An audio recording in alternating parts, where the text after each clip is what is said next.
Online class में एक बार फिर से आप सभी का हार्दिक स्वागत और अभिनंदन है। हम लोग म्यूटेशन के बारे में पढ़ रहे थे। फर्स्ट वीडियो में मैंने आप लोगों को जो म्यूटेशन या परिवर्तन को लेकर जो वीडियो पढ़ाया है, उस क्लास में हम लोगों ने म्यूटेशन के जनरल कैरेक्टरिस्टिक फीचर्स और म्यूटाजेनेसिस के बारे में पढ़ा है। हमने म्यूटेशन टर्म जो ह्यूगो डी व्रीज जो साइंटिस्ट में हैं उन्होंने दी, उनकी म्यूटेशन थ्योरी, उनकी ह्यूगो डी व्रीज की थ्योरी के बारे में हमने डिस्कशन किया था। साथ ही हमने एक सेल जो म्यूटेट होती है उसके क्या कैरेक्टरिस्टिक फीचर्स होते हैं उसके बारे में हमने बात की थी। कौन सी म्यूटेशन लीथल होंगे और कौन सी म्यूटेशन लीथल नहीं होंगे, हानिकारक और लाभदायक म्यूटेशन के बारे में बात की थी। आज के वीडियो में हम टाइप ऑफ म्यूटेशन के कई प्रकार हैं। दो म्यूटेशन के प्रकार आपके कोर्स में है, एक जीन म्यूटेशन और दूसरा क्रोमोसोम म्यूटेशन। आज इस वीडियो में हम बात करेंगे जीन म्यूटेशन, यानी कि जीन स्तर पर होने वाले उत्परिवर्तन को जीन म्यूटेशन कहते हैं। म्यूटेशन जेनेटिकली चेंज होता है। ये जेनेटिकली रूप से अगर कोई भी न्यूक्लियोटाइड सीक्वेंस है, अगर हम बात करें किसी भी न्यूक्लियोटाइड के सीक्वेंस में, मान लो कि ए और टी ये दो सीक्वेंस है, यहाँ पर किसी तरह का कोई परिवर्तन हुआ, मान लो ए की जगह यहाँ जी आ गया और ए रिप्लेस हो गया, तो ये जो जी है, ये जो न्यूक्लियोटाइड में चेंज हुआ है, अचानक जो परिवर्तन हुआ है, इसको हमने म्यूटेशन कहा। ये जेनेटिकली होता है। जेनेटिकली का मतलब होगा हेरिटेट होगा, पीढ़ी दर पीढ़ी स्थायी होता है। ऐसा नहीं है कि रिप्लेस हो जाएगा, नहीं। अब ये जो जी रिप्लेस होकर एक बार जो जी आ गया है, उत्परिवर्तन हो चुका है जीन में, अब उस उत्परिवर्तन में परिवर्तन नहीं होगा, तो ये स्टेबल होते हैं और हेरिटेबल होते हैं। पीढ़ी दर पीढ़ी इनका स्थानांतरण होता है। दो तरह के म्यूटेशन थे, रिसेसिव और डोमिनेंट। रिसेसिव बहुत कम प्रकट होते हैं, सामान्यतः डोमिनेंट प्रकट होते हैं। रिसेसिव जब भी प्रकट होगा वो लीथल होगा, हानिकारक होगा। आज हम म्यूटेशन के टाइप की बात करें। बेसिक रूप से हम दो तरह के म्यूटेशन पढ़ेंगे, जीन म्यूटेशन और क्रोमोसोमल म्यूटेशन।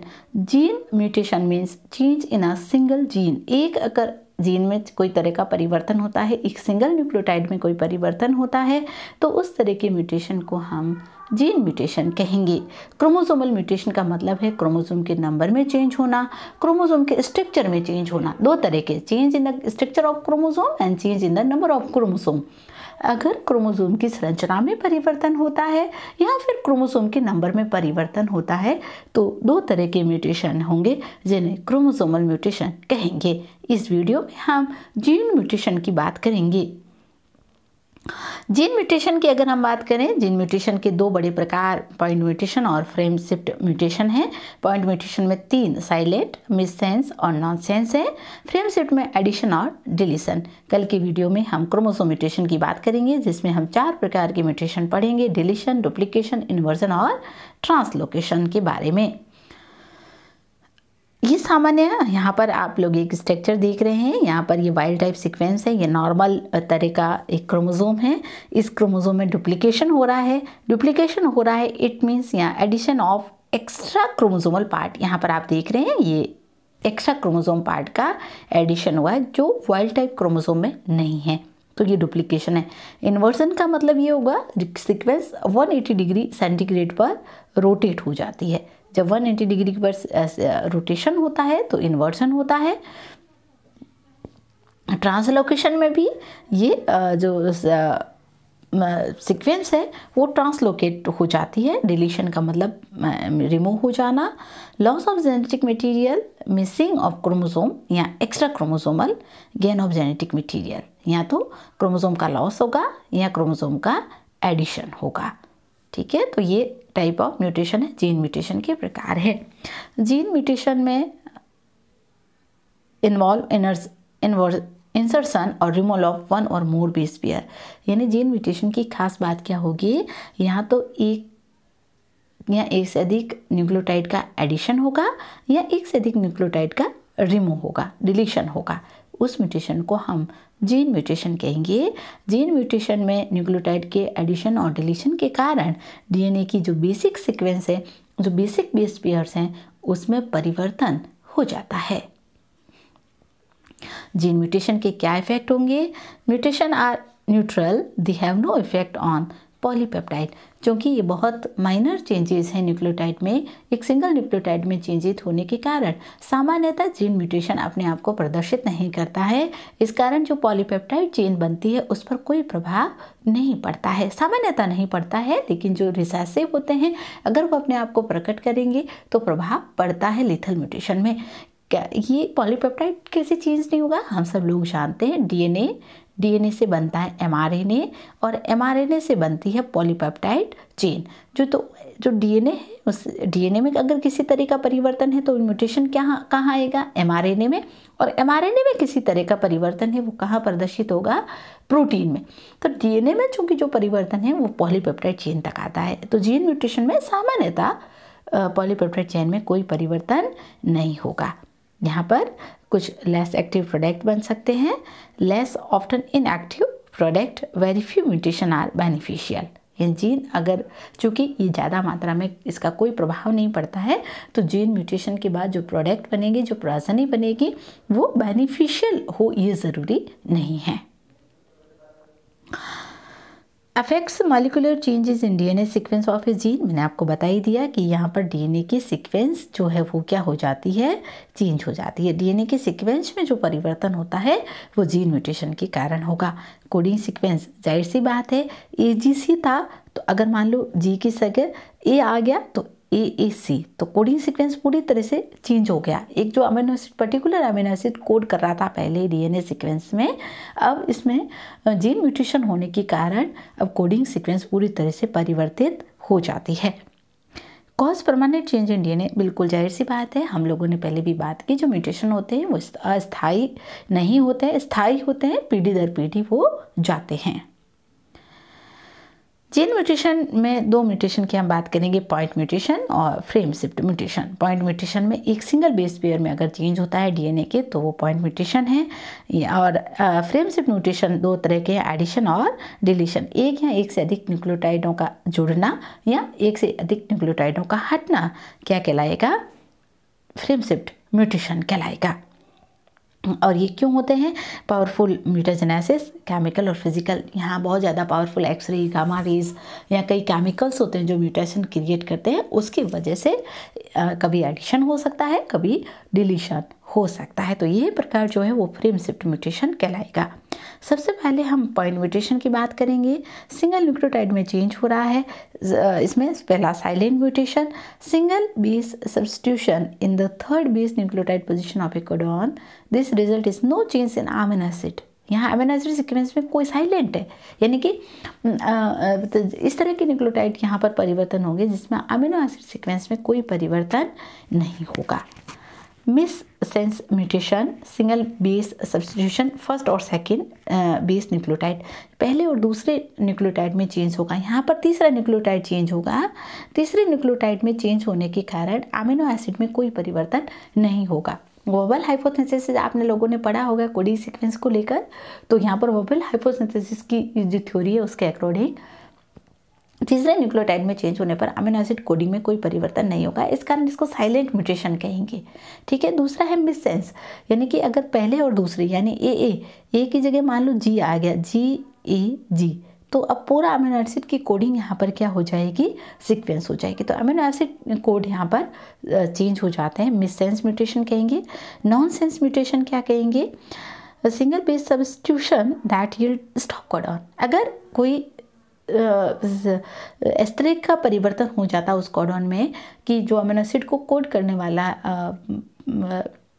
न्यूक्लियोटाइड है, बेस पेयर है, वो स्टॉप कोडॉन में बदल जाता है। AUG, मान लो AUG बन गया है ना, तो इस तरह का स्टॉप कोडॉन में परिवर्तन जो बनेगा वो आपका नॉनसेंस म्यूटेशन कहलाएगा। क्या कहलाएगा? कोई भी स्टॉप कोडॉन, अगर म्यूटेशन होता है कोई न्यूक्लियोटाइड सीक्वेंस में और वो अमीनो एसिड किसी भी चेन को कोड नहीं करता है और वो स्टॉप कोडॉन में बदल जाता है तो उसको हम कहेंगे नॉनसेंस म्यूटेशन। यहाँ पर नॉनसेंस म्यूटेशन 3 नॉनसेंस कोडॉन है यहाँ पर जो प्रोटीन निर्माण में भाग नहीं लेते हैं, वो स्टॉप कोडॉन, उनको हम लोग कहते हैं AUG, UGA, UUA, इस तरह से। तो 3 तरह की पॉइंट म्यूटेशन हमने बात की, साइलेंट म्यूटेशन, नॉनसेंस म्यूटेशन और मिससेंस म्यूटेशन। यहाँ पर हम डायग्राम देख लेते हैं। नो म्यूटेशन है, ये सामान्य है, ये किसको कोड करता है, लाइसिन को कर रहा है। अगर साइलेंट म्यूटेशन हुआ तो इसके लास्ट बेस सीक्वेंस में CG था, CG की जगह यहाँ किस में क्या न्यूक्लियोटाइड आएंगे, TA आने के बावजूद भी अमीनो एसिड कोडिंग में कोई परिवर्तन नहीं आया। यहाँ लाइसिन को कोड कर रहा था, यहाँ भी किसको कोड कर रहा है, लाइसिन को कोड कर रहा है। तो इस कारण इसको साइलेंट म्यूटेशन हम लोग कहेंगे। नॉनसेंस में क्या होगा, स्टॉप कोडॉन बन जाएगा। यहाँ ATC ये है और यहाँ पर ATC, यहाँ पर TA की जगह AU आ गया, यूरेसिल हो गया यहाँ पर, और AU आने से UAG बन गया, जो कि क्या है, स्टॉप कोडॉन है। मिससेंस म्यूटेशन में TA की जगह परिवर्तन हुआ। पहला यहाँ 2 कंडीशन है हमारे पास, पहला यहाँ दूसरा कोडॉन परिवर्तन हो सकता है। तो यहाँ पर दूसरे न्यूक्लियोटाइड में परिवर्तन हुआ है, यहाँ TA की जगह क्या आ गया है, CG। तो अब ये तो किसको कोड कर रहा था, लाइसिन को, लेकिन चूंकि यहाँ पर दूसरे कोडॉन में चेंज हो जाने के कारण यहाँ पर अमीनो एसिड को कोड करना, कोडिंग जो है वो चेंज हो जाएगी। अब ये किसको कोड करेगा, आर्जिनिन को कोड करने लग जाएगा। उसी तरह से अगर TA की जगह GC आ जाता है तो थ्रियोनिन को कोड करने लग जाता है। तो पहला जो टाइप है जिसको हम साइलेंट कह रहे हैं, यहाँ पर तीसरे कोडॉन में परिवर्तन होता है। तीसरे कोडॉन में परिवर्तन होने के कारण अमीनो एसिड कोडिंग पर कोई परिवर्तन नहीं होगा। जैसे ये नाम सामान्य लाइसिन को कोड कर रहा है, अगर तीसरा कोड चेंज होता है तो भी लाइसिन को ही कोड करेगा। नॉनसेंस यानी कि जो आपका यहाँ पर कोडॉन है, अमीनो एसिड कोडॉन है, वो स्टॉप कोडॉन में कन्वर्ट हो जाएगा, तो इसको हम नॉनसेंस कहेंगे। और दूसरा जो अमीनो एसिड को अलग ही कोड करे, अगर पहले और दूसरे में किसी तरह के न्यूक्लियोटाइड बेस पेयर में परिवर्तन होता है तो अमीनो एसिड के लिए कोडिंग जो है वो परिवर्तित हो जाती है। अब ये लाइसिन की जगह यहाँ पर आर्जिनिन और ये थ्रियोनिन को कोड करने लग जाता है। तो इस तरह से पॉइंट म्यूटेशन में एक सिंगल न्यूक्लियोटाइड में परिवर्तन होता है। DNA की जो सीक्वेंस है उस DNA सीक्वेंस में एक सिंगल न्यूक्लियोटाइड में जो परिवर्तन होता है उस म्यूटेशन को हम पॉइंट म्यूटेशन कहते हैं। पॉइंट म्यूटेशन के कारण ही कई तरह की बीमारियां उत्पन्न हो जाती है, चूँकि ये जेनेटिक होती है, हेरिडिटी होती है, पीढ़ी दर पीढ़ी जाती है। कई बार इस तरह के न्यूक्लियोटाइड चेंज हो जाते हैं जो जेनेटिकली डिसऑर्डर उत्पन्न कर लेते हैं, जैसे सिस्टिक फाइब्रोसिस। ये जो है यहाँ पर defect the cystic fibrosis is a transmembrane conductance regulate gene cause cystic fibrosis, यहाँ से फाइब्रोसिस कॉज करता है। न्यूरोफिब्रोमेटोसिस या फिर सिकल सेल एनीमिया। आप सब लोग जानते हैं कि हीमोग्लोबिन की बीटा ग्लोबिन जो चेन होती है उसमें 6th पोजीशन का जो वालिन अमीनो एसिड है उसमें परिवर्तन हो जाने के कारण सिकल सेल एनीमिया हो जाता है। उसी तरह से कलर ब्लाइंडनेस भी पॉइंट म्यूटेशन का एग्जाम्पल है। तो एग्जाम्पल ध्यान में रखिए कि पॉइंट म्यूटेशन के कारण कौन कौन से जेनेटिक डिसऑर्डर हो जाते हैं। Common genetic disorder cystic fibrosis, neurofibromatosis और तीसरा है सिकल सेल एनीमिया और कलर ब्लाइंडनेस।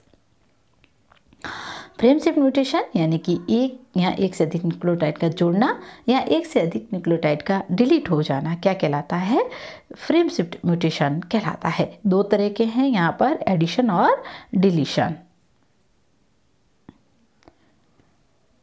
डिलीशन में म्यूटेशन क्या होगा, लॉस ऑफ 1 और मोर न्यूक्लियोटाइड।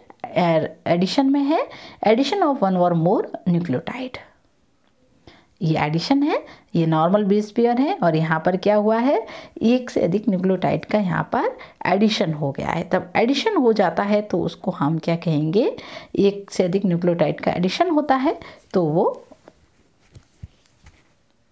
एडिशन म्यूटेशन कहलाता है। जैसे यहाँ पर ये नॉर्मल सीक्वेंस थी तो यहाँ पर किसका एडिशन हो गया, G और C का। तो अब चूंकि मैंने कहा कि अगर पहले और दूसरे कोडॉन में चेंज हो जाता है तो अमीनो एसिड सीक्वेंस परिवर्तन हो जाती है। ये प्रोलिन, ग्लूटामिन सिस्टिस और ग्लाइसिन को कोड कर रही थी, अब ये प्रोलिन, आर्जिनिन, ग्लाइसिन, वालिन और आर्जिनिन को कोड करती है। तो इस तरह से अमीनो एसिड जो कोडिंग सीक्वेंस है उसमें क्या हो जाता है, परिवर्तन हो जाता है। डिलीशन यानी एक या एक से अधिक न्यूक्लियोटाइड का डिलीट होना। तो ये नॉर्मल कोडिंग सीक्वेंस है।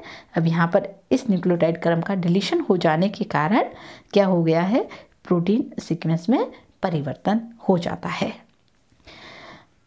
फ्रेम शिफ्ट म्यूटेशन के कारण भी कई डिजीज हो जाती है, जैसे कोहेन डिजीज और सिस्टिस फाइब्रोसिस डिजीज जो है ये डिलीशन और एडिशन म्यूटेशन के कारण होती है। तो ये म्यूटेशन के हम लोगों ने प्रकार पढ़े हैं। आज हम लोगों ने जीन म्यूटेशन को डिस्कस किया। जीन म्यूटेशन में 2 म्यूटेशन, पॉइंट म्यूटेशन और फ्रेम शिफ्ट म्यूटेशन की बात की है। अगली वीडियो में हम क्रोमोसोमल म्यूटेशन के बारे में पढ़ेंगे। तो अच्छे से इसको पढ़िए, समझिए, ताकि आप अच्छे तरीके से म्यूटेशन को समझ सकें। कई कॉम्पिटिशन एग्जामों के पॉइंट ऑफ व्यू से भी म्यूटेशन एक कॉमन और इम्पोर्टेंट टॉपिक होता है। Thank you.